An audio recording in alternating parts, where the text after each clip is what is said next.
Hello दोस्तों, super success class में आपका स्वागत है। आज हम देखेंगे एनसीईआरटी बेस्ड 1+5 की किताब जो चलती है ईवीएस की, उससे हमने नोट्स बनाए हुए हैं। सीटेट के लिए इम्पोर्टेंट फैक्ट्स हैं लेके आई हूँ। आज उन्हें आप ध्यान से देखिए। इसी से डायरेक्ट क्वेश्चन बनते हैं, इसी से 4 ऑप्शन दे दिए जाते हैं और इसी से डायरेक्ट क्वेश्चन पूछ लिया जाता है। ध्यान से देखेंगे। नंबर 1, मलेरिया मादा एनाफिलीज मच्छर के काटने से प्लाज्मोडियम नामक प्रोटोजोआ से होता है। मलेरिया जो होता है तो वो मादा एनाफिलीज जो मच्छर होता है उसके काटने से उसमें एक प्लाज्मोडियम नामक जो प्रोटोजोआ होता है उसी से मलेरिया हो जाता है। आगे देखेंगे।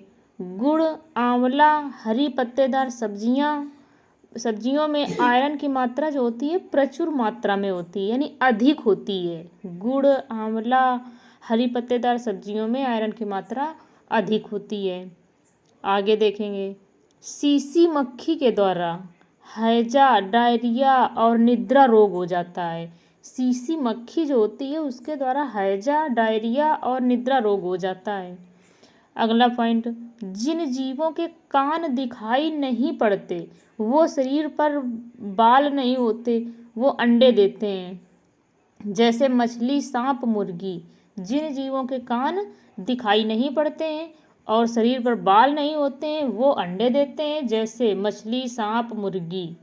अगला पॉइंट देखेंगे। जिन जीवों के कान दिखाई देते हैं और शरीर पर बाल होते हैं वो बच्चे देते हैं, जैसे मनुष्य, हाथी। आगे देखेंगे। गीजू भाई एक प्रसिद्ध शिक्षा शास्त्री थे। उन्होंने नर्सरी व प्राथमिक छात्रों की शिक्षा में महत्वपूर्ण भूमिका निभाई थी। गीजू भाई जो थे एक प्रसिद्ध शिक्षा शास्त्री थे, वो नर्सरी और प्राथमिक छात्रों की शिक्षा में महत्वपूर्ण भूमिका निभाई थी। अगला पॉइंट देखेंगे। पक्षी जो होते हैं अप्रैल के महीने में घोंसला बनाकर अंडे देते हैं। दोस्तों इसमें 4 ऑप्शन में 3 लाइनें जो है सही दे दी जाएंगी और एक गलत दे दी जाएगी और उसमें पूछा जाएगा कि इसमें कौन सा गलत है, इसमें कौन सा ऑप्शन गलत है। इस प्रकार से पूछा जाएगा प्रश्न। तो अगला पॉइंट देखेंगे। भारत में केवल 4 तरह के जहरीले सांप होते हैं, जैसे नंबर 1 नाग है, नंबर 2 करेल, नंबर 3 दुबोइया, नंबर 4 अफाई। तो दोस्तों इसी में पूछ लिया जाएगा भारत में 4 प्रकार के जहरीले सांप होते हैं और इनमें से कौन सा नहीं है। एक दूसरा ऑप्शन रख दिया जाएगा और पूछा जाएगा इनमें से कौन सा नहीं। इस वजह से ये चारों जो सांपों के प्रकार हैं हमें बहुत अच्छे से ध्यान रखने होंगे। एक एक पॉइंट जो है आपकी परीक्षा के लिए बहुत ही महत्वपूर्ण साबित होगा। आगे देखें। सांप के 2 जहरीले दांत होते हैं। सांप के जो है कि वो 2 जहरीले दांत होते हैं। बाघ के विषय में देखेंगे। बाघ जो है तो अंधेरे में मनुष्य की तुलना में 6 गुना बेहतर देख सकता है। आगे देखेंगे। चमकता सितारा एक पाठ का नाम है। एनसीईआरटी बेस्ड जो ईवीएस की बुक चलती है उसमें एक पाठ का नाम है चमकता सितारा। उसी से रिलेटेड आगे देखेंगे पॉइंट। मधुमक्खी एक सामाजिक कीट है जो अधिकतर लीची के फूल पर मंडराती है। ये अक्टूबर से दिसंबर के बीच अंडे देती है। अब मधुमक्खी जो है एक सामाजिक कीट है जो अधिकतर लीची के फूल पर मंडराती है और ये अक्टूबर से दिसंबर के बीच अंडे देती है। अगला पॉइंट।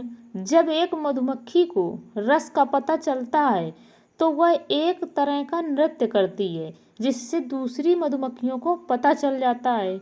दोस्तों इसमें मधुमक्खी में क्या होता है, जब एक मधुमक्खी जो है तो वो उसे रस का पता चलता है तो वो एक तरह नृत्य करती है, यानी गुनगुनाहट की जो आवाज़ होती है वो करती है, तो उसका वो नृत्य होता है। तो उसी की आवाज़ के माध्यम से दूसरी जो मधुमक्खियाँ होती हैं वो पता कर लेती हैं कि नहीं अब ये जो मधुमक्खी है ये हमें आवाज़ दे रही है कि नहीं, आओ यहाँ पर।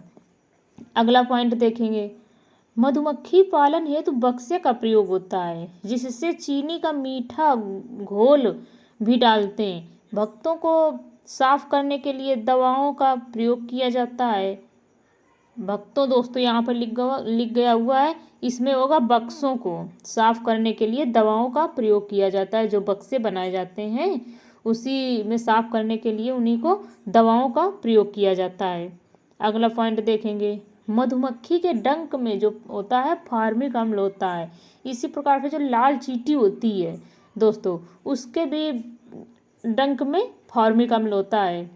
आगे देखेंगे, बेचाहा दोस्तों, यहाँ बेचारा गांव लिख गया, बेचाहा गांव मुजफ्फरपुर में है। बेचाहा गांव जो है वो मुजफ्फरपुर में है।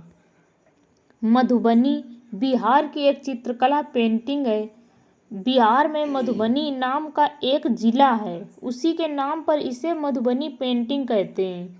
मधुबनी पेंटिंग चावल के पाउडर में रंग मिलाकर बनती है।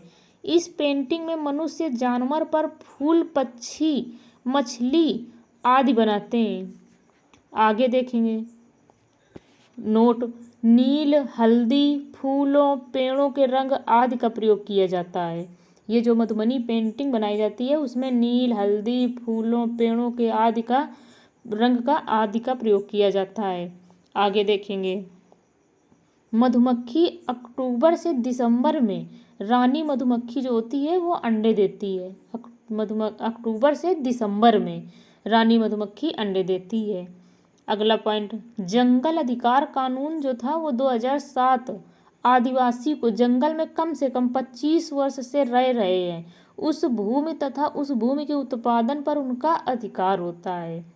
जो लगातार 25 वर्ष तक रह चुके हुए होते हैं आदिवासी समुदाय के जो लोग जंगल में, तो उन्हीं का उस भूमि पर उनका अधिकार हो जाता है जंगल अधिकार कानून 2007 के आधार पर।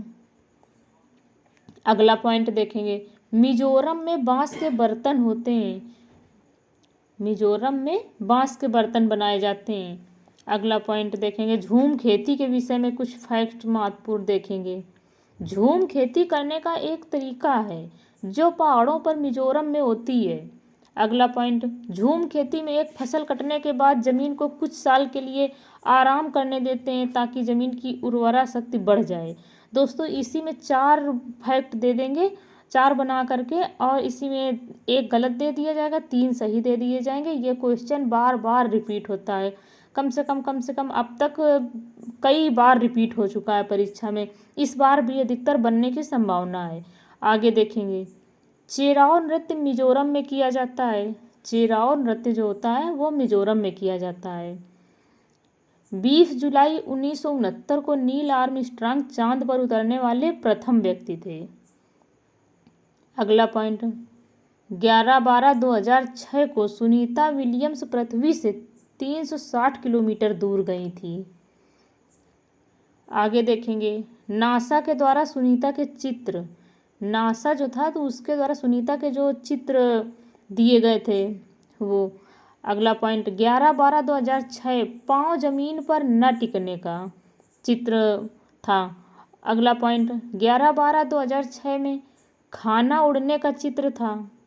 अगला पॉइंट, 13/12/2006 बाल खड़े होने का चित्र था।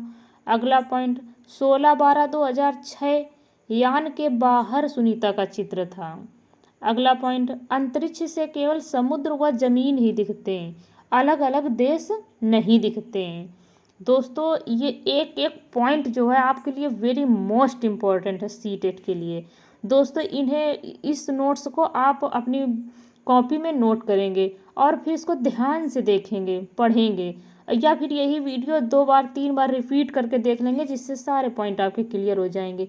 इसी प्रकार से दोस्तों आगे भी जो भी पार्ट बनेंगे, सारा जो भी ईवीएस के जितने भी इम्पोर्टेंट पॉइंट होंगे वो सारे हम 8 से 10 वीडियो में पूरा करा देंगे। सीटेट के इसी से आपके 15 नंबर बिल्कुल पक्के हो जाएंगे।